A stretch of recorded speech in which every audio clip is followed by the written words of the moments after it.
Hello everyone, it's late Friday afternoon. This is a recording for racing on Saturday. Unfortunately, the Klondike was declared a non-runner first thing this morning. If you did bet him yesterday, that will be money back as a non-runner. Okay, shame about that. I did really like the bet.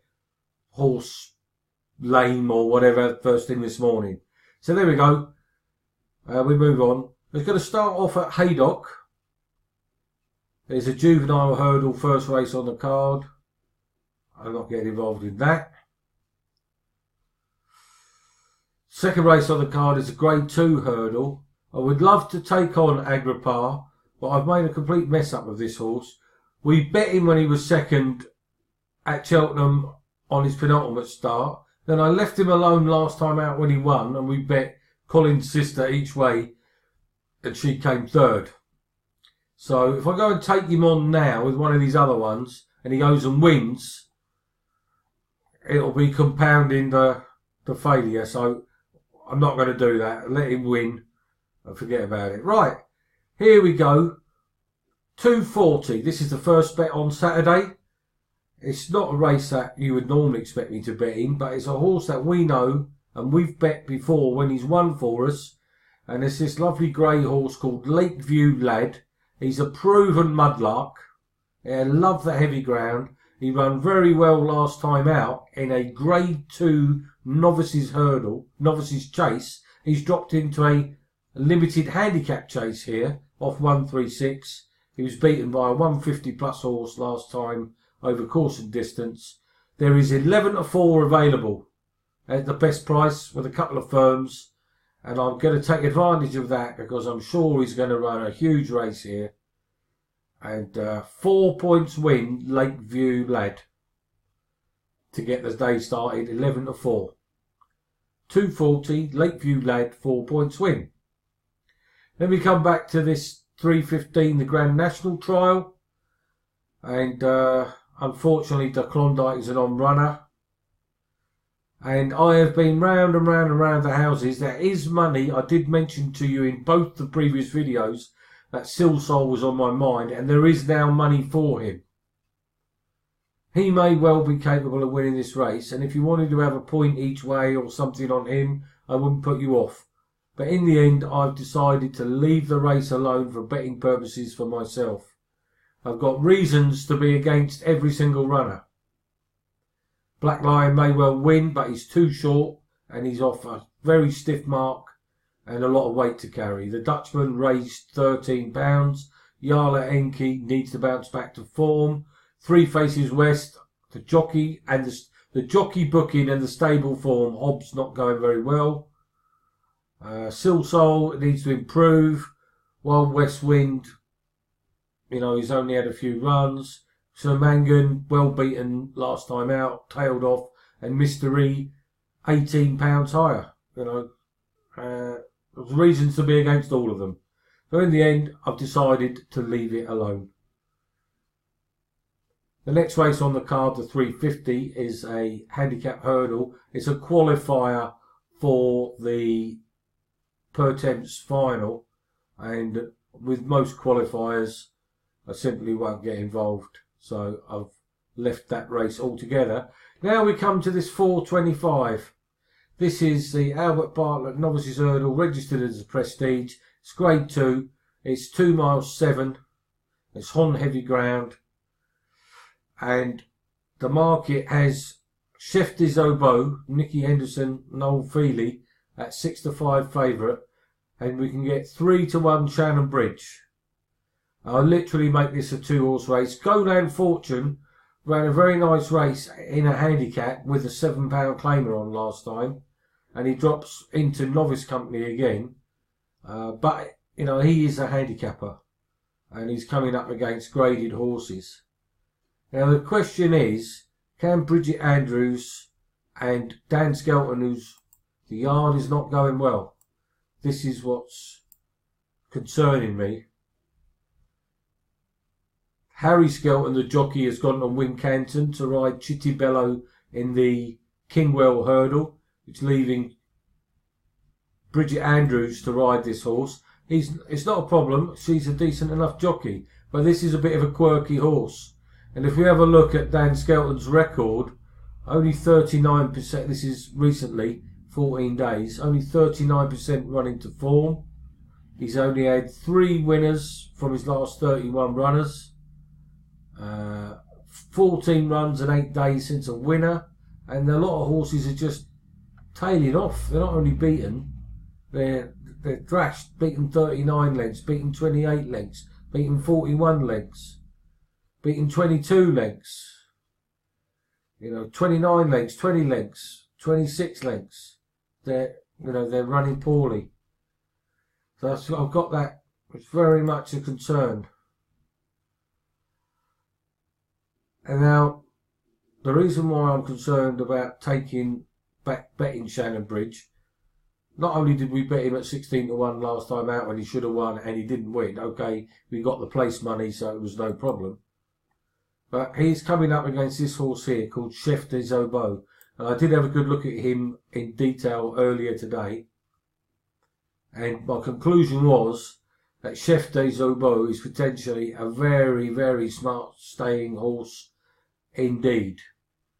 Not only did he win last time out by half the track, he won by about 19 lengths or something like that. 19 lengths. And that was excellent form. The form did work out about 145. I handicapped the race myself, and it did work out about a 145 win. Okay, but that was his first go at 3 miles. He won with great authority. There's a race back here at Newbury, his hurdling debut, which tells you a lot. And here, it was a 2 mile for novices hurdle. Chef des Obeaux went off favourite, 2-1, to beat Santini. Santini is now strongly fancied, including by me, for the Albert Bartlett. And the thing was, over that trip, Chef des Obeaux was simply outpaced. Simply outpaced, not going pace. And he's got longer trips. He may, in fact, want the extra. This is a shorter trip here. This is a furlong and a half less. So, although I would like to have gone steaming in and had a big bet on Shannon Bridge, thinking, yeah, we know he's really smart, the presence of this horse is putting me off. So, I've just had 2 points win, 425 Shannon Bridge. 2 points win Shannon Bridge, 3-1. Reason being that if he does get beat by the other one, we're not doing too much damage. And if he wins, he's covering the other bet that we've had. So there's 2 bets at Haydock. 2 bets at Haydock. I'll just remind you of them. 240 Haydock, Lakeview Lad, 4 points win, 11-4. And 425 Haydock, Shannon Bridge, 2 points win, 3-1. We pop over to Ascot.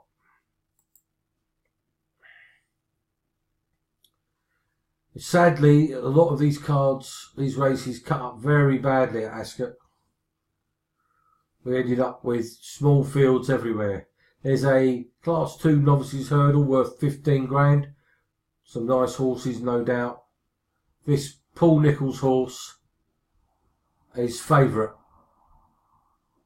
He won very nicely on his most recent start. He's favourite. Probably hard to beat, but can't recommend a bet on him. Then we've got a 4-runner novices chase, the Grade 2 Reynoldstown. Would love to take on Black Corton. Can't bring myself to do it. Left it alone. Okay, so this is another race here. This Swinley Chase. And Class 1. 42 grand to the winner. And I spent a lot of time on this.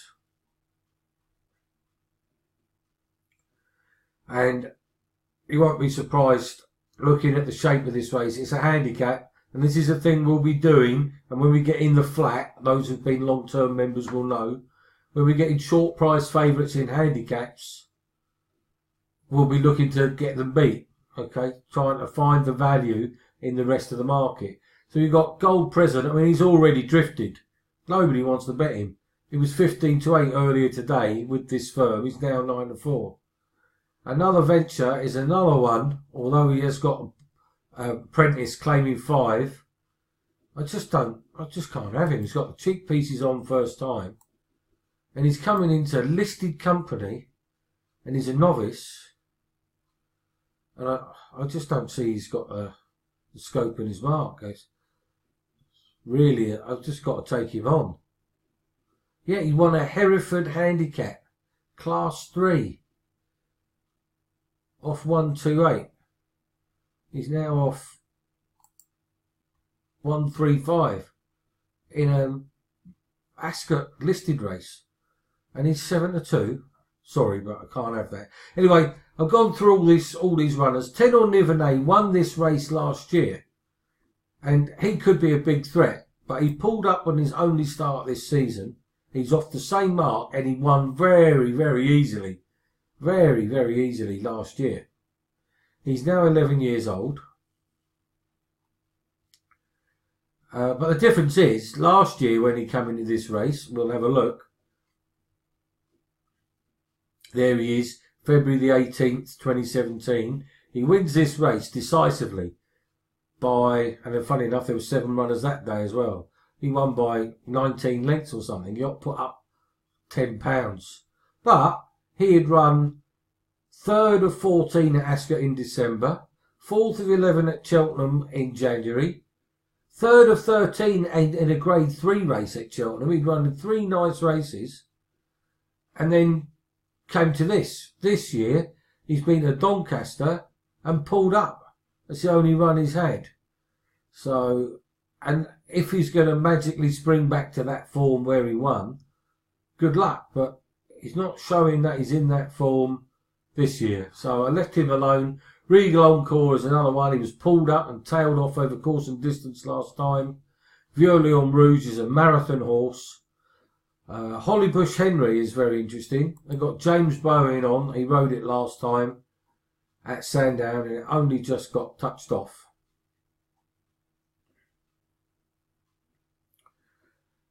Got done on the line in a Class 2 for 31 grand. He's up a couple of pounds. James Bowen is back on. He's been running consistently well. He may well get involved in the finish. But the horse I'm betting, and I'm going to have a win bet only, is Peter Bowen and his son Sean. I've got this horse here called Minella Daddy. And as you can see, he's a course and distance winner. He's only 8 years old. He's only had 6 chase starts in his life. Okay. Let's have a look. Back here, he's won over the course and distance at Ascot, 3-mile handicap chase. Won by 7 lengths. Sean Bowen rode him.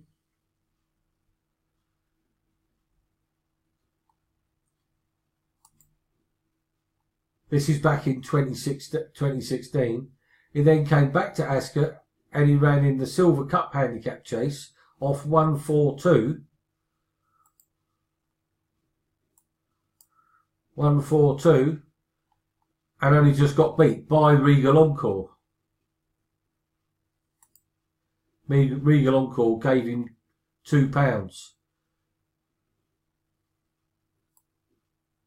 Minella Daddy ran off 142 that day, is now down to 137. If he could bounce back to this kind of form where he's been first and second over course and distance, won by 7 lengths and just got beat off 142, off the £5 lower, he must have a serious shout. Yes, he's had a problem and he's been off since December. They gave him a prep run over 2 miles 5, which is too short, and he went off hard. But if he's come on nicely for the run, and he will need to, he can definitely get involved in the finish against a lot of horses that have been put up. And now, He only just got beat by Regal Encore, getting £2. He now gets 13. So he's exceptionally well handicapped, and there is 10-1 available for Minella Daddy. Minella Daddy, 225. Ascot.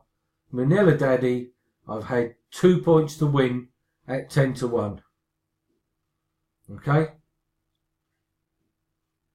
So far, I've laid out 8 points. Any one winner so far will put us nicely in, well, at least return the money on the day. That's why I've only had 2 points win on Shannon Bridge. I did have a good look at this race, and I discussed Solstice Star with one of the members. This horse here, they put the £7 claimer on. He's gone backwards. He run up a sequence of wins when he was younger. He loves the mud. 25-1. He could be worth half a point each way. Solstice Star. But it's a tough race. Then, of course, we've got at 3:35, we've got the Betfair Chase, the Ascot Chase. And I'm hoping to see Waiting Patiently win. But he's now into 9-4, 2-1. I couldn't really recommend him at 11-4. So I'm going to be watching only. And I hope he turns out that he's a monster and he wins nicely. I love the form, but he's over bet now. So it's going to be a watching brief only. There we go. And the only other race I wanted to mention is the Kingwell Hurdle at Wincanton. The track is riding really badly. It's like a ploughed field over there, honestly. Which race is it? This one, I think.